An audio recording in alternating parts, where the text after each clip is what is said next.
MCR கணிக்கு இனிய வணக்கம். நான் உங்கள் கௌதம். நம்ம இந்த பாலக்கீரைகள் பார்த்துருப்போம். இன்றைக்கோட 23 நாள் ஆகுது. 23 நாள் ஆன பாலக்கீரைகள் எந்த அளவுக்கு வளர்ந்துருக்கு பாருங்கள். இலைகள் எந்த பூச்சி தாக்குதலும் இல்லாத ஆரோக்கியமாக இருக்குது. ஸோ கீரைகள் வளர்க்குறப்போ முக்கியமாக கவனிக்க வேண்டியது இலைகள் வந்துட்டு எந்த பூச்சி தாக்குதலும் இல்லாத ஆரோக்கியமாக இருக்கணும். அப்போ தான் நம்ம கீரைகளை சேல் பண்ண முடியும்.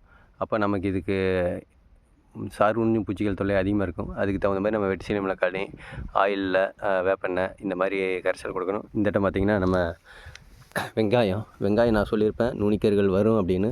ஸோ ஒன்று தெரிய ஆரம்பிச்சிருக்கு பாருங்கள். நம்ம போன டைம் இதில் கொடுத்துட்டோம். அந்தளவுக்கு பெரிய தாக்கம் இல்லை, இருந்தாலும் லைட்டாக நுனிக்கருக ஆரம்பிச்சிருக்கு. 25 நாள் ஆயிடுச்சு.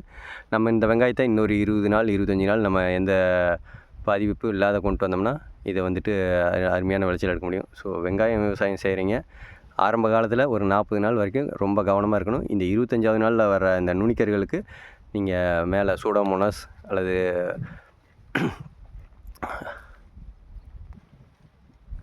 பேசில் சப்டிலஸ் இது ரெண்டும் கலந்து தெளிச்சிக்கணும். வளர்கிறதுக்கு அதேமாதிரி வளர்ச்சிகள் நீங்கள் ஆரோக்கியமான நல்ல பொருட்களை தடமான பொருட்களை கொடுக்கணும். அப்போ தான் நீங்கள் உங்கள் தோட்டத்தை இந்த மாதிரி கொண்டு வர முடியும். தொடர்ந்து நம்ம வீடியோஸ் பாருங்கள். இந்த வெங்காயத்தையும் எப்படி கொண்டு வரோம், இந்த பாலக்கீரைகளையும் எப்படி 45 நாள் இந்த பாலக்கீரைகள் வந்துடும் அறுவடைக்கு. இன்னும் ஒரு 20 நாள் இருக்குது. கண்டிப்பாக நம்ம இதை கொண்டு வந்துடுங்க நம்பிக்கை இருக்குது. தொடர்ந்து லைக் பண்ணுங்கள், சப்ஸ்கிரைப் பண்ணுங்கள், ஷேர் பண்ணுங்கள். நன்றி, வணக்கம்.